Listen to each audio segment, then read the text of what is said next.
Hi, everybody. So grow your business with LTL. This is kind of going to go hand in hand with a little bit of Jake's stuff. Okay, Jake's doing partials with, typically speaking, truckload guys. Okay, I'm going to talk about true LTL, common carrier business. Now, what is a common carrier? Yellows, the old roadway, UPS Freight, Old Dominion, Conway, those kind of carriers. Okay, that's what I'm gonna touch base on today for this. We are contracted with a whole bunch of common carriers in our system right now. Okay, you guys have seen it in the LTL router. If you go in there under your tools menu, if you haven't been trained on LTL, give me a holler. We can get you trained on that so you guys can do that, and I'll explain more as we go through.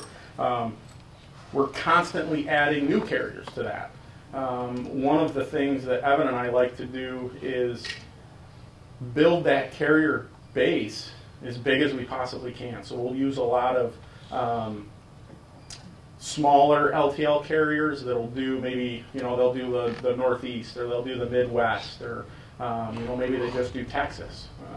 And we'll try to get pricing with them so you guys can utilize your freight that you have on these various carriers. Okay.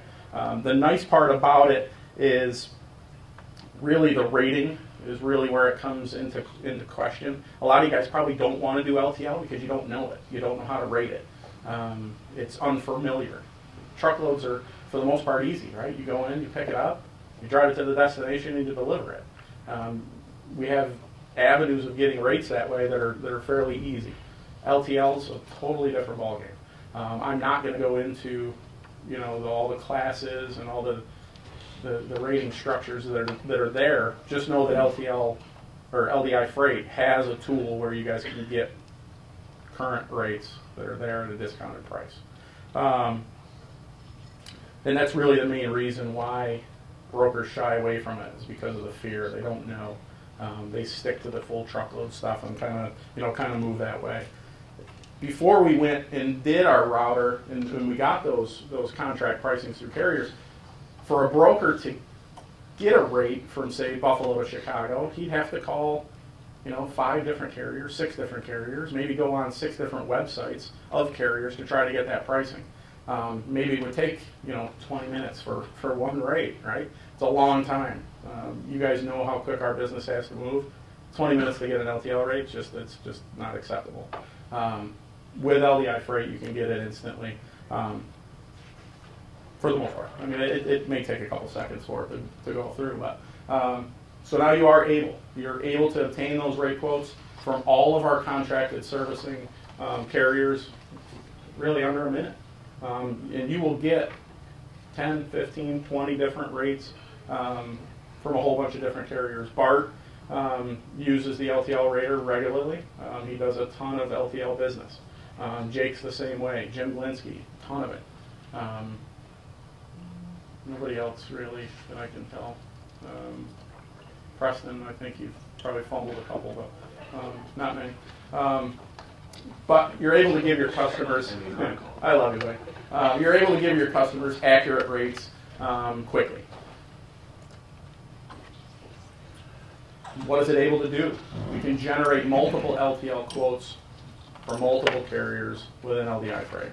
So you don't have to call each carrier each time. You don't have to go to all these websites all the time. It's right in the tool, which really, that really does make it nice.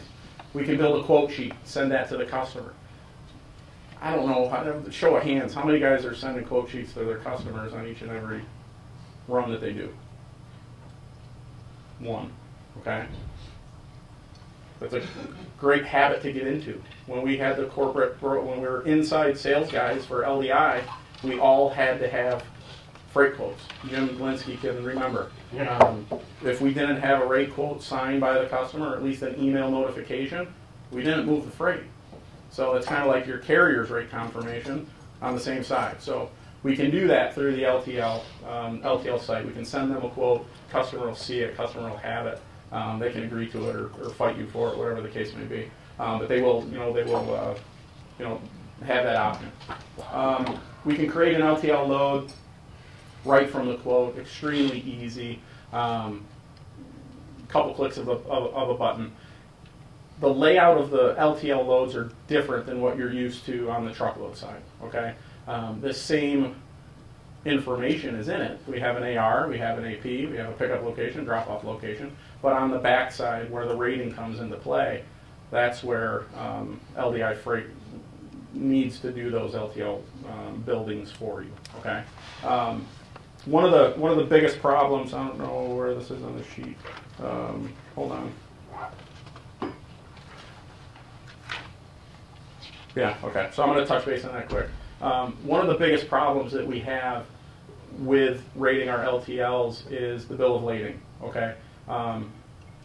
We have to make sure that we get a bill of lading to the customer, okay?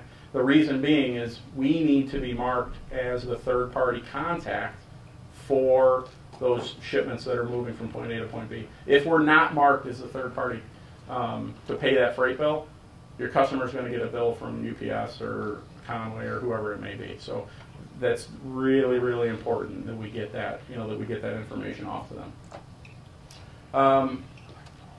What does our system allow you to do? We can rate shipments virtually from anywhere, US to US, okay? Canadian points we don't have through the router, so you still would have to reach out to those participating carriers. Any class. Real quick, I'll touch on class. What is class? You guys are probably looking at me like I'm crazy. Everything that we move, whether we move a truckload, partial, LTL, has to be broken down by a class. They start at class 50, being the lowest, heaviest, dense freight that there's out there, all the way to class 500, and it's broken down all the way up the chain. So real quick, class 50 freight, if I had a 500-pound skid of class 50 freight, it may be a 2x2 skid. It'll be bolts and nuts and steel, very, very heavy, dense freight. If I have 500 pounds of class 500 freight, that would be like ping pong balls or feathers. We wouldn't be able to fit that in this room, okay? LTL carriers don't want all of either. They don't want all class 50 freight, because all it would do is you would have 40,000 pounds on the floor of that truck, and there would be nothing in the entire trailer. LTL carriers sell space like no other. They utilize that entire cube, that entire van, top to bottom, front to back. Everything is stacked. It's like a Tetris. If you guys ever remember playing Tetris as a kid, same thing. So when I was on the docks as a supervisor or a dock worker when I first started working for my dad, it was kind of fun, right? You'd have all this freight sitting on the dock, 30,000 pounds. I've got to fit it in that trailer. Okay, how am I going to do that? Sometimes not very easily. Sometimes you can figure it out. How LTL carriers make their money is by filling that space. So they want a mix of freight. They want some 50. They want some class 70, some class 85, 125, 200, all the way up, right? So they're able to stuff that trailer. All the heavy, dense freight goes on the bottom, obviously, and as it goes up in the trailer, it gets lighter and less damaging, hopefully. Not always the case, but that kind of sums up class, I hope. I could talk all day long on classifications and those kind of things, but it's very complicated. So try not to get too complicated with it. Just think of that: class 500, class 500, class 50 to class 500, what they are. The rate shipments of any weight. Yes, we can rate shipments of any weight in the LTL rating tool. The volume rates may apply, and that's kind of where Jake has turned his business into the partial, okay?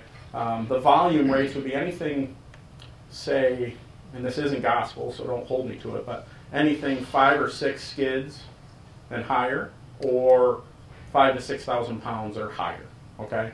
LTL carriers I don't say they don't want volume freight, but they don't make as much money off of it, because obviously it's taking up 10, 15 feet of the trailer for one invoice, where that 10, 15 feet of that trailer could be 20, 30 invoices, depending on how big those shipments are. So depending on the freight flow that carrier has in a certain lane, depending on the freight needs that they have that day, you guys have the ability to call these carriers and negotiate volume rates that can be extremely beneficial to you and your customer, okay? But it's all dependent on, do they need fill for that truck today? And what do I mean by that? Well, if I'm moving freight from Buffalo to Chicago, and today I'm picking up in the Buffalo area 50 shipments that are going to Chicago, all LTL, say 30,000 pounds, and I call the Buffalo terminal and say, hey, I've got 10 skids I got to pick up to go to Chicago. Can you give me a good rate? What are they going to tell me? They're going to laugh in my face because they've already got way too much freight already to go in a trailer. I'm not going to get a great volume rate. Flip it. They have no freight going Buffalo to Chicago. They need fill because they have to send that driver from wherever he is back to Chicago. I could probably move it for a couple $100, charge my customer whatever, and really make some, some solid dollars there. So utilize the volumes for those higher, higher shipments. They're not partial. Well, they're partials, but they're not, they're not full truckloads, and they're not really true LTL. So. I know I'm going to have a lot of questions at the end, so I'm going to try to get through this because I'm sure you guys are going to want to talk about a lot of that stuff more. We can handle most of the common use accessorials. What's an accessorial? It's like an inside delivery, lift gates, sort and segregate sometimes, residential deliveries. We all know that sometimes we deliver to the residentials. LTL carriers don't like doing that. These guys want to back up to a dock. They want a forklift to come in. They want to grab it, unload it, and move on. Okay, he's got 20, 30 shipments he needs to pick up or deliver in a day. If he's got to go wait for John to meet him on his lunch break to hand unload a box, they're going to charge us extra money for that. Okay.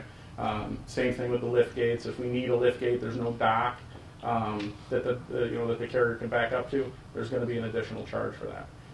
Every carrier that we have has some sort of price for that. It varies. It could be $100. It could be $200. There's metro delivery charges, which is an accessorial, which is kind of odd and doesn't really make much sense. But for big cities like, say, New York City, they'll tack on an extra $15, $20, $30 to drive into Manhattan. Why? I have no idea. But they think it costs more money to drive through Manhattan. So you get a service metro charge. Same thing with the DC area, Chicago. It's odd, but they do it. The reason is because they can. If you want your stuff delivered, you have to pay a little extra. What type of customers do we focus on? As you as a salesman, what kind of customer do you want to go after for LTL business? Do you want 100% of your business to be LTL? I don't know. You can. But the key here is it's a value add. Every single one of your customers, and most of you guys are full truckloads with the exception of a couple, ship LTL. Do you know why they don't talk to you about it? Because you don't ask for it. You never have that question. You never say, do you have any skids that are going out today? What do we typically do when we call our customers? Hey, you got any full truckloads going to Chicago? Hey, you got any full truckloads going to Boston? Hey, you got any full truckloads going here? So mentally in their brain, that's all they associate Preston with LDI from is a full truckload guy, right? We can all do LTL. You guys can all do it. Nothing is holding you back from that. So if you guys get anything out of this, remember that. You guys can all move LTL. Nothing's holding you back. What do we really want to focus on? We want to focus on those small to medium-sized accounts.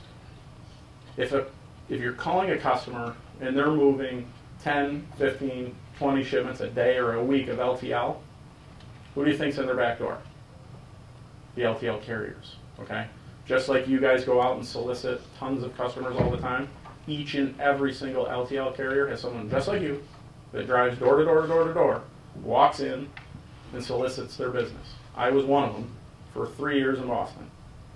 So I've done it. And I'm going to, if I say I was working still for Consolidated Freightways, I would be giving them a far greater discount than we can even get as a third-party logistics provider. Okay, we don't have that pull. So if it's a customer that's shipping a ton of LTL, probably not going to be a good fit for us. Okay, just because on that pricing side, they already have a salesman in there that's going to have an 80 to 85% discount. Yes, those exist on a $19.99 rate base. It happens. It does. deregulation kind of killed the LTL world, and now we give these astronomical discounts that didn't exist, you know, however many, when was that? 70s? 70 something, I think, Carter? Something like that.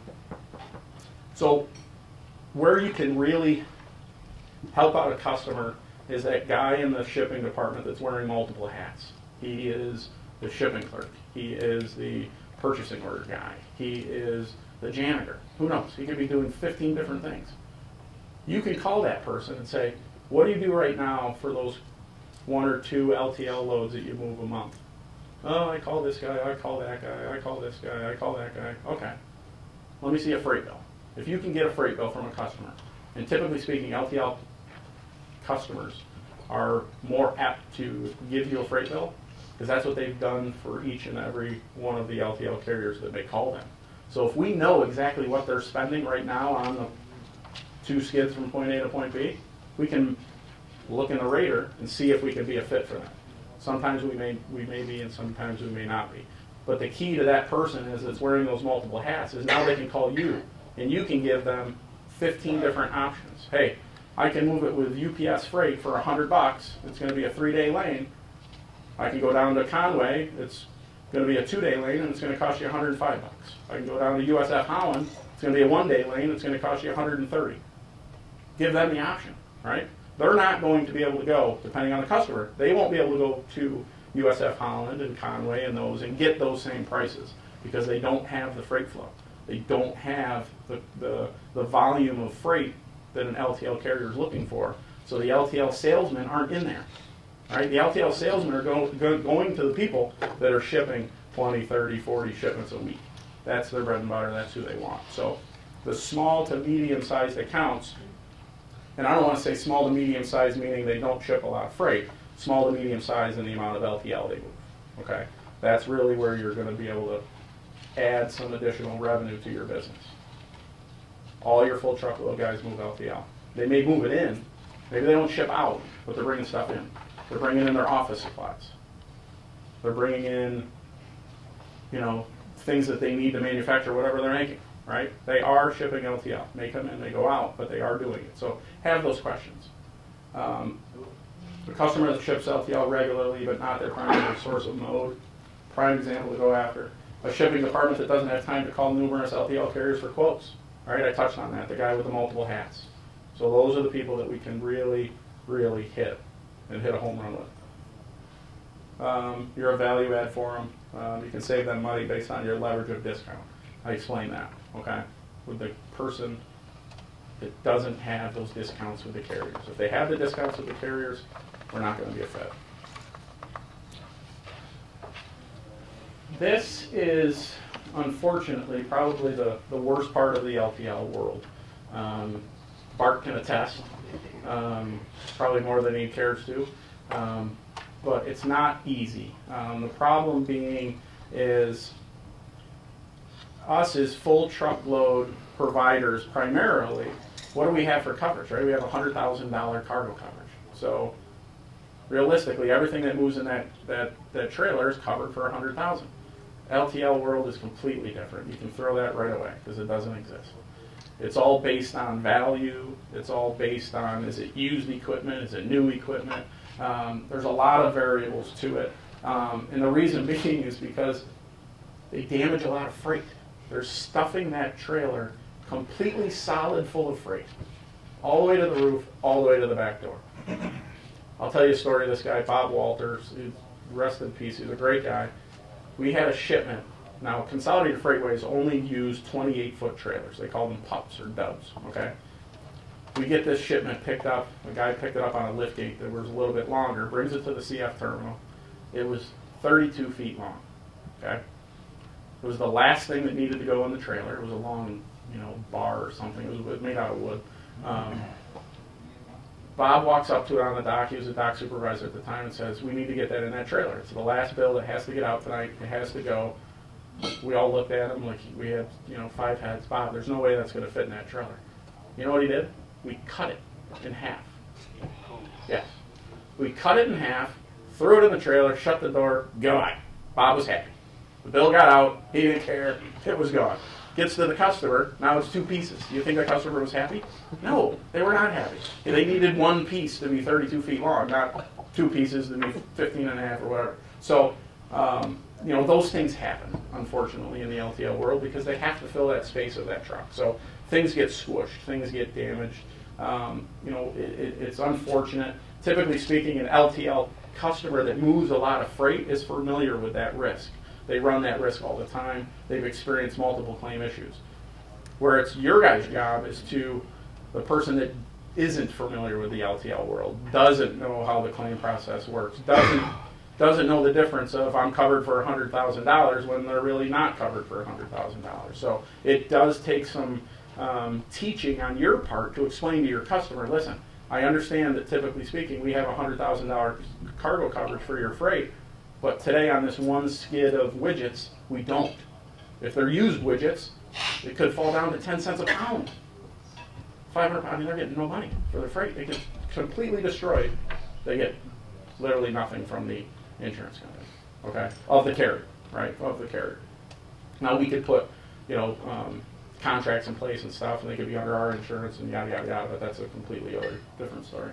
But the key is really to communicate that with your customer and offer them additional coverage. Every single carrier out there will offer additional declared value coverage for a fairly cheap price. It's not, you know, you're not going to have to spend, say the freight bill is $100, you're not going to have to spend $300 to insure it for $1,000. It'll be minimal, you know, 50, 30, 20 even. It could be even less, depending. So have those discussions. If you guys have questions on customers that you're not 100% sure on, and you know, what do we do with these guys? Do we insure it? Do we not insure it? Get me involved. Let me know. I'll be able to help you. If I can't, we'll make phone calls. We'll call the carrier direct. We'll call the carrier together, whatever the case may be. But we'll find out. It's better to be safe than sorry. So if you think it's a high risk of something that may be damaged, then we gotta know about it. You know, we definitely do. We just had a claim with an agent that had this machine that they've used for whatever, 20, 30, 40 years that they use on site to bend this aluminum that they have to use for making, they make like storm doors. So it's a special machine. There's only like 1 of them in the world, okay? This LTL carrier picked it up. It was in a nice, beautiful crate, packaged perfectly. You would think nothing could happen to this thing, right? It was built like a very, very solid. So it gets to the destination. It's got 2 sides to it now. There's the front wall and the side wall. I don't know where the top went. I don't know where the other 2 sides went. The machine was literally upside down. I have no idea how that could have happened. We got like, I think $200 from the insurance company to repair that. That's it. So that customer is none too happy, looking at us to figure out what we're going to do because they came to us to provide that service. We went to a carrier to help us with that service, and it really blew up. So, you know, we're helping them. We're getting estimates and trying to fix it and those kind of things. So we'll see what happens. It's a good customer, so we'll help them out for sure. But there's a prime example of how the insurances can get pretty ugly. But what are the 3 mistakes while shipping LTL? And I say 3, there could be 100 other ones going on, but these are really the 3 most common. The wrong weight, okay? Customers, typically speaking, don't have a scale on their docks so they can weigh their freight. Just like when we ship a full truckload, Wolfie, you can attest, your guys have to go over a scale, right? You pay your carriers on 100 weight, we get billed from our customer on 100 weight, okay? No difference in the LTL world. They need to know exactly what that weight is of that trailer, okay? Obviously for a whole bunch of reasons, right? They need to know how much the trailer weighs, can they haul it, is it legal, all these things. So if they have 20 shipments on there and they're all off by 50 to 100 pounds, it's a lot of additional weight on that trailer, okay? It could put them legally overweight, we don't know. So they're extremely, extremely particular on the weight. Almost all of the carriers now, CF was probably one of the first ones that started it back in the 80s, reweigh 100% of all of the shipments that move across their dock. 100%. So There's no more of those days where we can just say, well, I think it's 500 pounds, and it's really 1,000. There's no more of those days. Now the forklifts actually have a scale on them, okay? So they drive up, they lift the pallet off the ground, they scan the bill with a little barcode scanner. It automatically gets updated, and guess what? You get a new freight rate, because it wasn't what we thought it was going to be. It's not 500 pounds.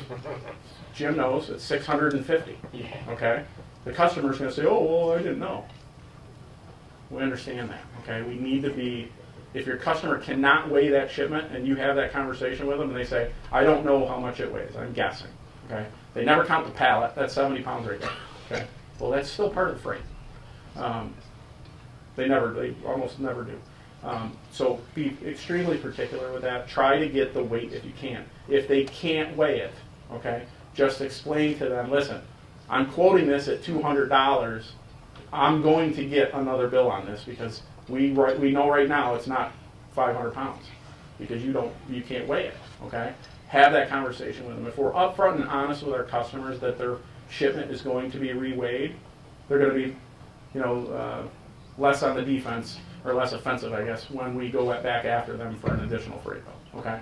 We should know the freight bill before we ever invoice our customers, but there is those odd occasions where we bill the customer and then a week later or 2 weeks later we get another invoice from the carrier because they changed something on it. So that's a bad one. The class. Do not try to class the freight yourself. You guys don't know enough about it. Throw it on the customer. Don't try to guess. Don't go on freightclassfinder.com and think that thing is going to tell you the right class, because it's not, Preston. So don't get with me, okay? I was a weights and inspections supervisor for a bunch of years at both companies, CF and USF Holland. I've seen the freight. I can inspect it. I can tell you what it is, probably better than the shipper can half the time. But things we need the dimensions. We need, if you can get a picture of the freight, that would be great to know what it is. We can do a density study or a freight class study for any of your accounts if they want it, okay? We can tell them what their classification of their freight is. They don't know. I mean, a normal shipping clerk has no idea what freight class is. The last guy they took over for always shipped at a class 85, so I ship at a class 85. But it's really class 100, okay? Those things will get changed too. Just like I was a weights and research inspector, every carrier has that because it's an additional revenue source. They make money on reclassifying your freight and reweighing your freight. It's a bonus for them. All those supervisors have to hit a certain number, say 20 grand every month. Then they get a bonus or whatever the case may be. They all have goals. Every carrier has it. So don't try to classify it yourself. Try to make the shipper do that part. If they just say flat out, I don't know, this is why I'm hiring you, I need you to do it, then we need those things. We want a picture of it. We need the dimensions. We need to know what it is, how it's on the pallet. Is it in a pallet? All these things. Get with me if you ever have those situations. I can help you out. The bill of lading. I touched on it a little bit ago, but very, very important that the LDI bill of lading is used. If it's not, again, we'll bill your customer, not us, but the carrier will bill your customer. It's just, it makes a big mess. Bart can attest, Jake can attest, Jim can attest. You guys have all experienced where even though we send them that bill of lading, they don't use it, or they use their own that's printed off their computer, or whatever the case may be, it doesn't get billed. You can nip it in the bud the next day after it's picked up by calling that origin terminal, requesting the pro number, asking them who it's billed to right now. If it's not, then we have to send them that bill of lading. We have to get a corrected bill of lading. They probably are going to put a charge on it of $5, $10, $15, $20 for rebilling it. There's always a charge for everything that we do in the LTL world. You'll find that out really quick. Anything extra we have to have them do, they're going to tack a charge on. So if we can get it right the first time and accurate the first time, it'll be extremely seamless and smooth. Thank you. So, with that being said, I do want questions. So please feel free to hit me with as many questions as you want. no one's going to ask a question about LTL. There's no way that I described LTL that well. Ted, thank you. Thank you. You saved me, but Mike, how many agents are truly doing loads with LTL? In our LTL rating? Evan might be a better judge of that because he does the product. But a lot are. Some are doing it more. Bart does probably. I do at least one a day. Yeah, I mean he does probably the most out of any of us. Jim does quite a bit. Jake does quite a bit. Robert Scharf does. Yeah, he does a ton. So how many total? Probably 20 or 25. Probably 20. Yeah, 20, 25. Yeah, probably a good number. We want that portion of our business to grow. That's why we invest. You know, when I first came on board, we didn't do any. Nada. You know, it was a far off chance we would do it. So all of our reps are local. They're all my buddies. I've known them for years. So that was kind of like the starting point, was getting in with my buddies to give us pricing. And then since then, we've kind of partnered with a company called Freight Center.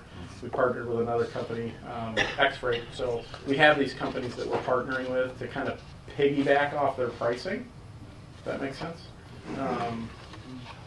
In the hopes, and really the goal, is to go to our carriers, our Conways, and them after a period of time. We're kind of getting to that point now where we can say, hey, listen, we've done 2, 3, 4 million of freight spend in LTL. We need better pricing from you direct. We're giving this company all this freight. We want to go direct with you, so we need better pricing. LTL carriers don't really like us. They don't like third-party brokers. They don't. They have a sales force that should be doing the exact same thing you guys are doing. So it's not, it's not that they don't like the business. They like the business, but they would kind of like to go get it themselves. They have sales guys that are doing it. So there is a lot of that. Maybe you turn over a new leaf in an account and you do 20 shipments in a month. Well, that local rep is probably going to start knocking on that door and saying, "Hey, you're giving it to to LDI. I can give you an 80% discount." And that freight most likely will probably go away. So there's the risk. There's big risk. Yeah, there is a big risk. But like I said in the earlier slide, who are we looking for? Small to medium-sized companies, right? That's our niche. That's where the business is going to grow. Bart and Jake and Robert do a ton of it. Not necessarily for small to medium-sized companies, but they've got great relationships with their customers and their clients that if Old Dominion goes into those accounts, they're not going to get the freight to Old Dominion. They're going to give it to freight, Jake and Bart. So because they like them. They like them. Oh, they're handsome fellows. They're good looking. Yeah, they're handsome fellows. Some people might say so. I necessarily wouldn't. Just roll out of the water like this. Correct. Yeah. Yes, JB. So I'm interested in this the additional coverage for the insurance because Sure. I don't like the idea of 50 cents a pound or whatever. Yep. How do you document the additional coverage to show your customer that you have additional coverage? Does that go in the LTL like? That would be LDIs? a conversation that you have to have with the carrier direct. Okay. Okay. They would most likely give you like a quote number or an insurance number that you have to put on the bill of lading. That's something that we can enter in the bill of lading before we send it to our customer. So when that bill of lading goes back to the terminal and the biller is actually entering all the data into their system, in the Conway system or whatever the case may be, they'll add that additional coverage to it. So if anything does happen, right, wrong, or indifferent, they'll be covered through that. And I guess you would actually mark that up a little bit too. Absolutely, yep. You probably at least put 20-25% on that. Mm-hmm. You got to remember, right? LTL is small, typically small dollar, right? You're a couple $100, so your margin is going to be a nice margin.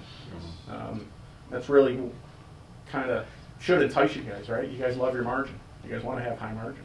That'll help you. You can actually upsell them in that way because you can tell them explain to them how the other people are doing it. Absolutely.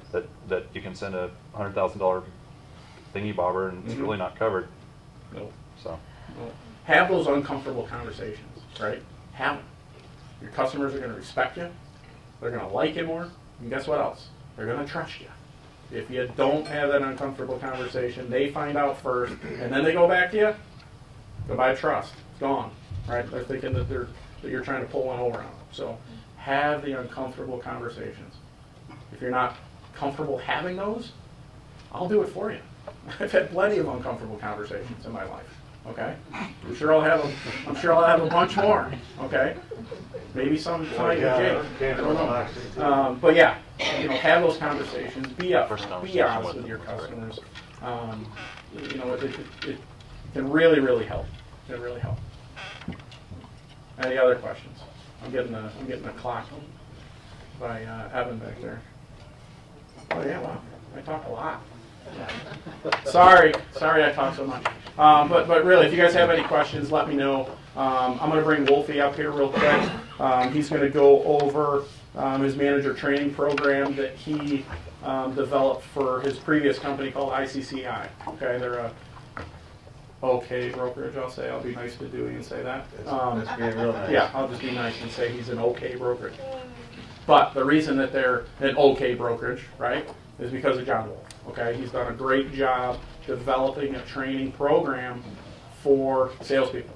Okay, so I don't know how much detail he's going to go into this, but he made copies for everybody.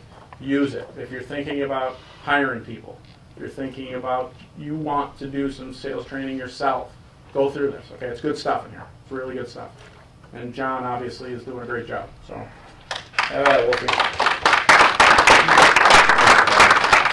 Everybody have one of these? If not, Susan will pass you one out. My name's John Wolf from Oregon, rainy, sneezy, blowy Oregon.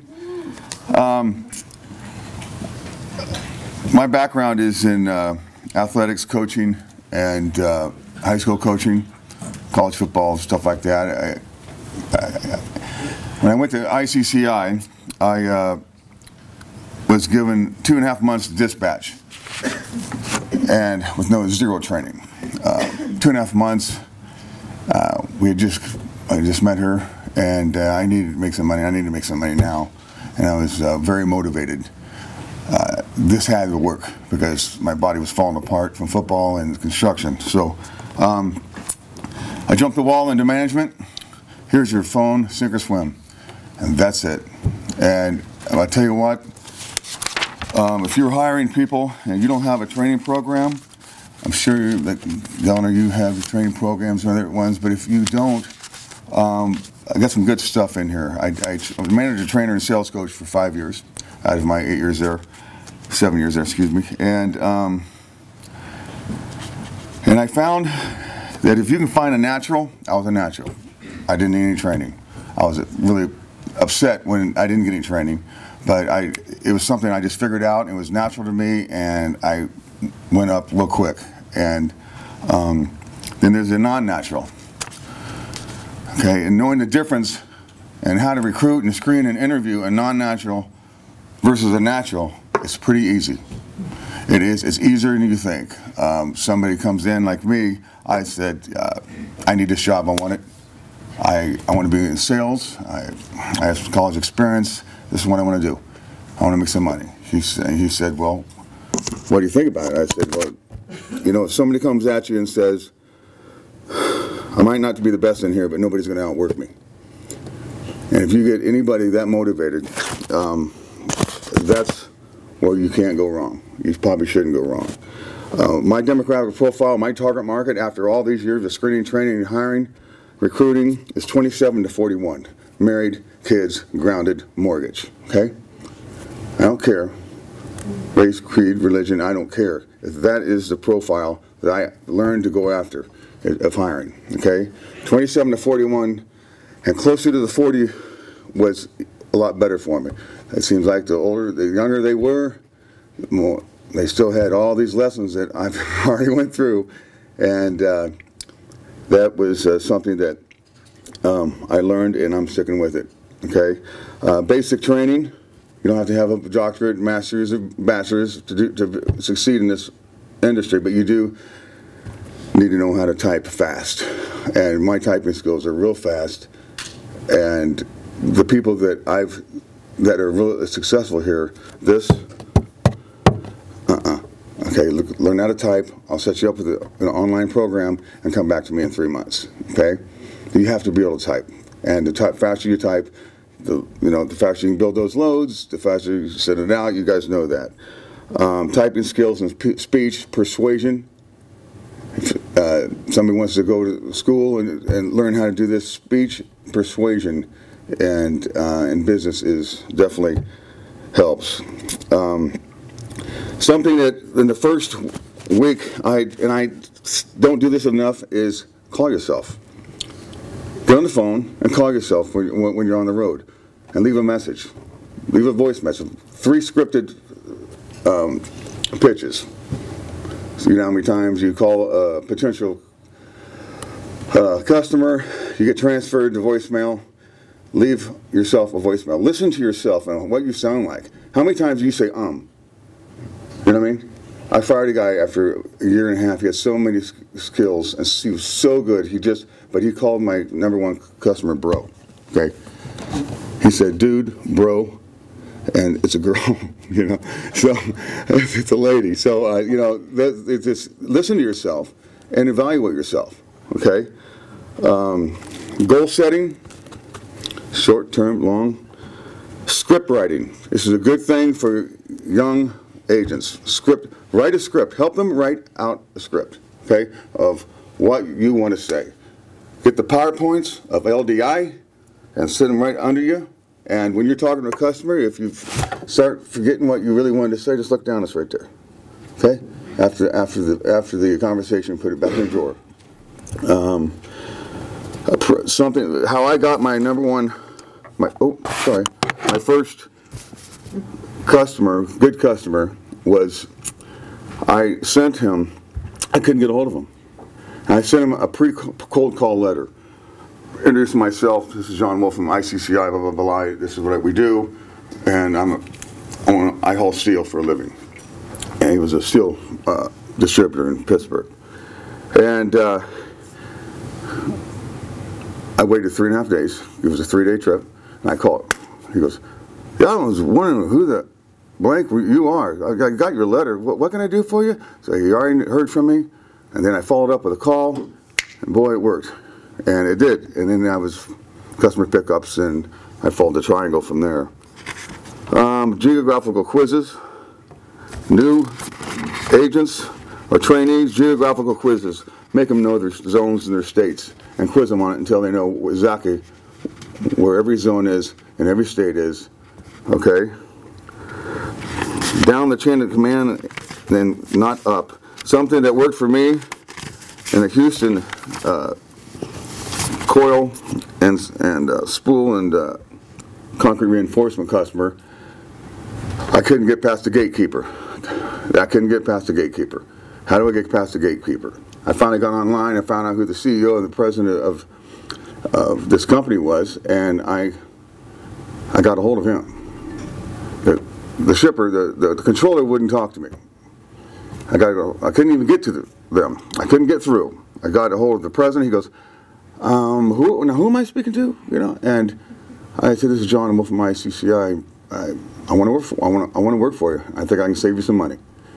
And he goes, this isn't my department. I'm the CEO. Well, you need to talk. Let me transfer you. He transferred me. And the CEO's name is Dave Smith. He transferred me. Okay. Shipping, this is Mark. Yeah, Mark, Dave Smith just told me to give you a call. He goes, you know? Okay. So I went from up, went down. I know it's cheating, but oh well. I got him. Hook, line, and sinker, you know, and that was another. I call that leverage. Instead of these cold calls, that's a warm call. He's real warm because his boss just told me, the owner of the company just told me to call him. Give him the manual. Go to the back page, please. And I'm not going to go through this whole thing. Okay, I'll just breeze by it. Why so many professionals drag their feet, okay? They realize prospecting is essential to keeping their sales funnel full, but they always find reasons to move this critical task to the bottom of their to-do list. To make matters worse, cold call reluctance is a problem that snowballs on itself. Those who resist cold calling never really get good at it. When they finally do try, they are so rusty, they get rejected and become more demoralized. That leads to more frustration, greater cold call reluctance. This is what cripples careers. There's a right way to cold call, and it dramatically reduces the chances you'll get rejected, which means you'll make more calls, keep the sales funnel full, and close more deals. When you're starting on this, okay, there's a couple people in here, like 8 or 9, 10 years. We have our customers. I don't cold call anymore. Okay, I don't. I have too many leads. If I need business, my CPUs, my shippers, my receivers, I got them. But when you're starting out, they need to practice. Make these guys practice over and over, and make them leave their voicemails and listen to themselves. Mistake kills the cold call. This is the #1 here, people. They spend the first part of the cold call talking about themselves and their company. When they do that, they're making a cold call about me, and that results in instant buyer rejection. Always put the prospect's needs first, not yours. Sounds like a rookie mistake, right? Wrong. Even experienced brokers fall into the trap because they forget that prospects are interested in their own needs. Again, always put the customer first. Go to the first page. You can just look at that sometimes. Go to the second page.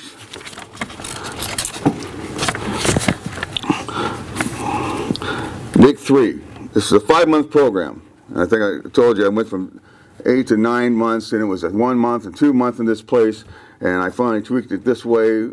I dropped a couple things, and so I ended up with a 5-month program, and that really worked for me because I have them working at the same time. Psychology. There's a lot of it in this industry, isn't there?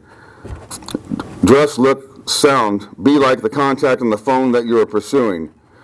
Okay? Economics, politics, sports, outdoor sports, build the common bond, and know your limitations. Limitations are religion and politics.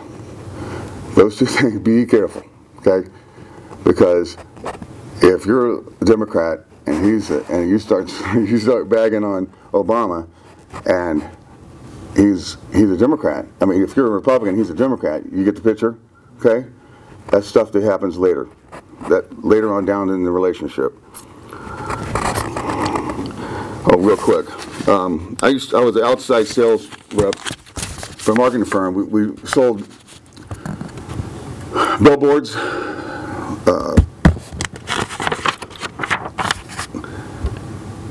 menus, and whatnot stuff for a sales firm out of Vancouver, Washington. And I would go into town from town, stay in hotels, and I would go to see my old accounts, and I would try to have them re-up on their contract for a year contract. Then I would go in the phone book, and I'd try to get a meeting, and then I'd just shoot from the hip. I'd go door to door. It's horrible. But one thing we don't have here is what I had there. I can go in an office, and this guy has duck hunting stuff running around there. You know what I mean? I see this guy has a Carhartt. I'm a duck hunter. I'm a country boy, and I'm going to be a chameleon. I'm going to dress. I'm going to act like him. I got him. All I got to do is get by that gatekeeper, his secretary, and if I can do that, I think I got a shot.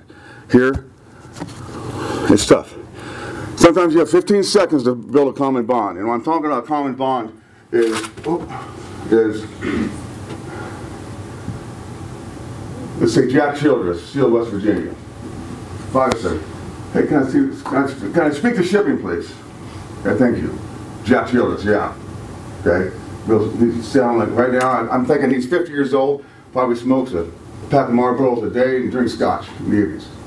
Okay.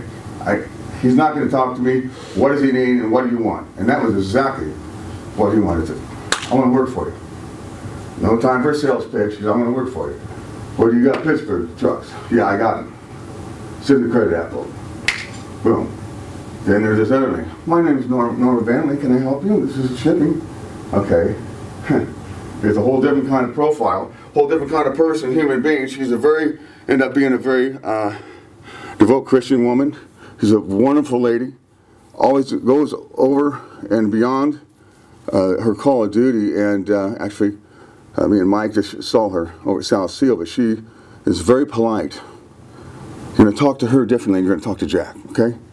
Be a chameleon and know your limitations. with Norma. Don't come across like an ex-football player like I am. I had to come across softly, you know what I mean? So that's that. Sociology, we just went through it. Geography, we just went through it. Phone skills, listen to yourself, we just went through it. PowerPoints, leverage, cold to warm, we don't have time for that. Goal setting is huge for me, and I try to do it on a monthly basis.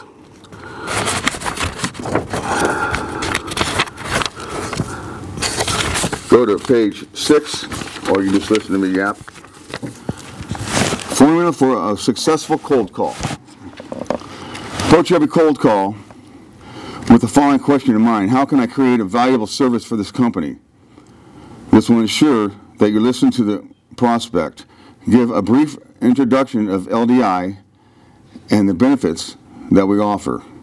Ask questions and then shut up and listen. And this is a big mistake, and I used to get on a splitter and I listened to my trainees talk. It's not about you, it's about them. They want to save money, or they're not, or you're going to be competing at the bottom of the, if you can get in there, you're going to be competing for the worst lanes and you're never going to get out of there, okay? Write a script, but don't read it. If you are nervous and want to make sure that you don't forget the benefits that we offer and the questions that you want to ask, take a few moments and write a quick outline that will help you. I just went over that. It's really important. Make sure those you are calling need what you have to offer. Do they fit in your target market, type of freight, geographic locations? Be familiar with our company's unique service points. What are the benefits we have to offer? Okay?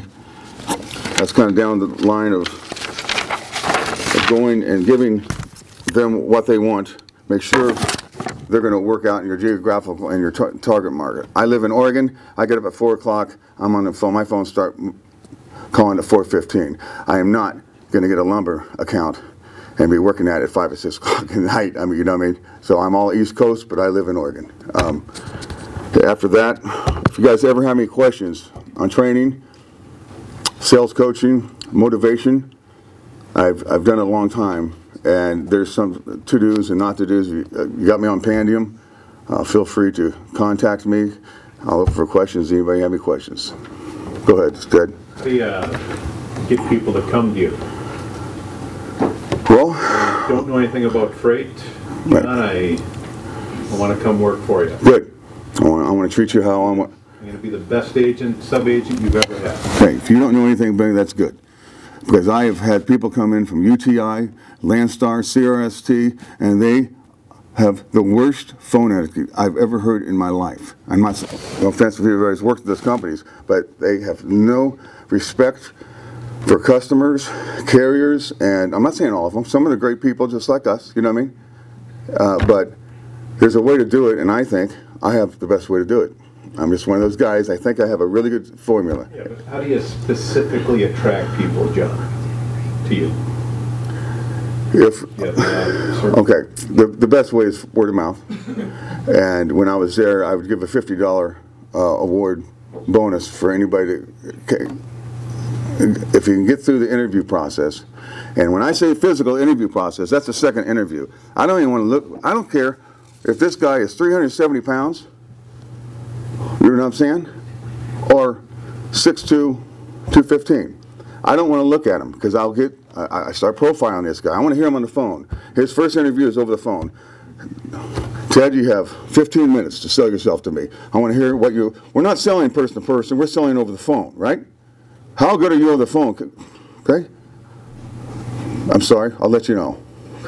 All right, meet me over here at the office at 5 o'clock. Next interview is in person. I don't care what they look like. The carriers don't care what they look like. It's good when we start meeting this, you do in-house visits like me and Candace did yesterday. You need to look, you know, you don't want to take care of yourself, you know. Of course, you want to look decent if you're going to do outside visits, but that's how I go across that. You looked good yesterday, by the way. Thank you. I will say. Thank you. You and I are a duo.